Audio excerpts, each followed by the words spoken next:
Wow, I can't believe that actually worked. Yeah, we made it through the portal. Nobody has done that since you know who. Yeah, that was the past though. It's time to create a new future for this world. Let's get a move on. Remember the plan.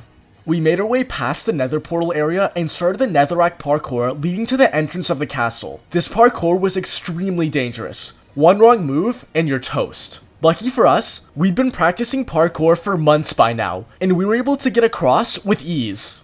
Well, it looks like we're in the clear. The guards aren't attacking us. They think we're one of them. All according to the plan. The disguise seemed to have worked. Still, make sure not to be too suspicious. You never know what can happen. As I walked down the hallway, I couldn't help but think how crazy this was. We were so close to finding the last sapling. The world would finally go back to normal. Wow. This is it. The very last sapling. I can't believe we actually did this. We're gonna fix the world, Evbo. Evbo? Do you know how important this sapling is? Yeah. Like I said, it's the last sapling. This is the rarest, most valuable item in the entire universe. And we're just gonna give it away? That's the plan, remember? And we're not just giving it away. It'll be used for the greater good. You're always so concerned about the greater good. I have a better idea. Let's keep this sapling and rule over the world ourselves. That's not gonna happen. That goes against everything we've trained for. Don't you get it? Our training doesn't matter. That was the past. I'm not leaving without this sapling. We both know I can't let you do that. You're making a huge mistake. The only mistake would be giving away this sapling. And the only mistake I made was trusting you as a friend. If it's a fight you want, it's a fight you'll get.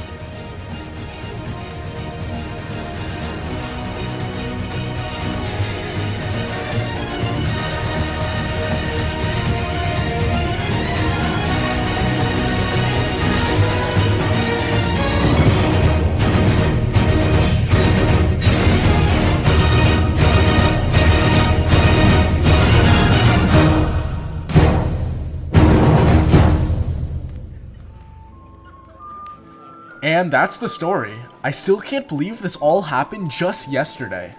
Dude, all I asked was how your day was. I didn't need your whole life story. Sorry, it's just, you're the first person that I've told. It's fine, I get it. This world's unforgiving. By the way, it seems like you've been around for a while. What happened to this world in the first place? I mean, where'd all the trees go? Oh man, that's a really long story. I have time. Well, I guess I could tell you. Where do I begin?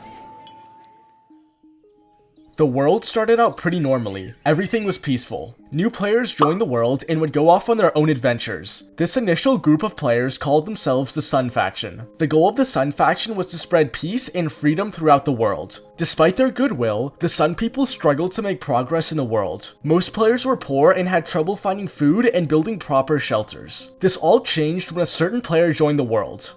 His name was Steve, and he was a survival expert. When he joined, he immediately started helping out the Sun people. He showed them how to mine efficiently, create automatic farms, and build impressive bases. In return for this, the Sun faction made Steve the very first Sun King. As king, Steve created dozens of new villages and further spread the ideals of the Sun faction. Civilization was at its peak.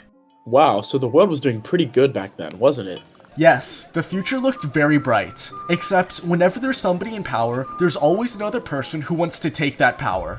One night, while exploring the outer swamplands of his kingdom, the Sun King stumbled upon a structure that he had never seen before, a witch's hut. Unfortunately for the king, the witch living inside this hut was very evil and wanted to destroy the Sun faction. When the Sun King walked up, the witch threw a love potion onto the king, who instantly fell in love with the witch. They spent the night together, and in the morning, the Sun King went home with his new child, the Sun Prince. Wait, so the Sun King is a father now? Yeah, but things get complicated.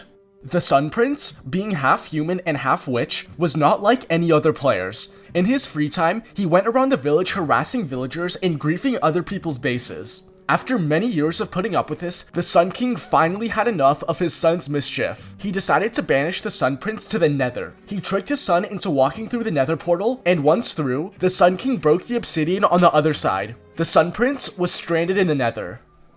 Okay, wait. How does this have anything to do with trees? I mean, this is a cool history lesson, but I'm still confused why the world is like this. Don't worry, I'm getting to that part right now. While the Sun King grew old in the overworld, the Sun Prince built up his power in the Nether. His one goal was to return to the overworld and destroy everything that his father had created. He bribed piglins to join his army and created mining facilities called bastions to mine netherite. He founded a new faction called the Nether Empire and made himself the leader of it. The Netherlord built a new Nether portal and amassed his army outside of it.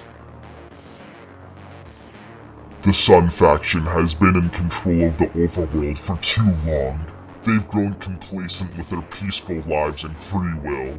Today is the last day of their existence. Go through this portal and show them no mercy. Show them the true power of the Nether Empire.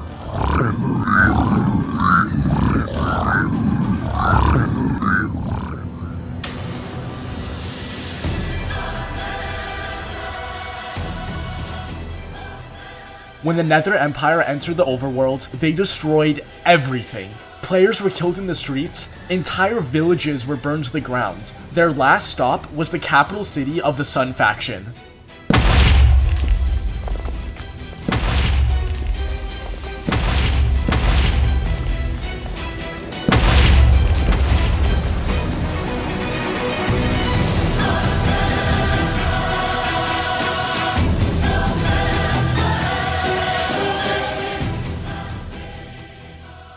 What have you done? You've destroyed this world. I did what had to be done.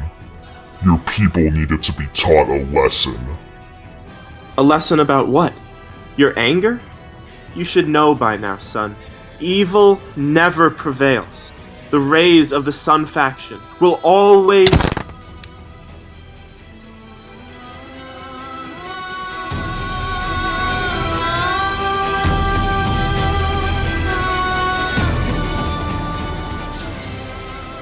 After the Sun King's death, the colors of the castle flags were turned dark. The Nether Empire was in control of the overworld, and the world was never the same. Dark witches created a spell which plunged the kingdom into permanent darkness. On top of this, the Netherlord issued a royal decree: chop down every single tree in the entire world. Every forest was destroyed and burned to the ground, and villages were plundered. Piglin brutes went door to door searching for any player suspected of hiding saplings. In a farmhouse near the capital, a family huddled for warmth around a fire. There must be some way to stop him. The world can't go on like this. We'll take it one step at a time. Open up. Who could that be? It's a piglin soldier. Quick, son.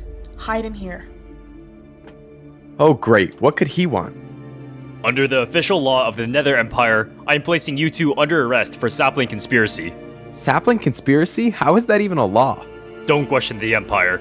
Follow me, or you'll be killed.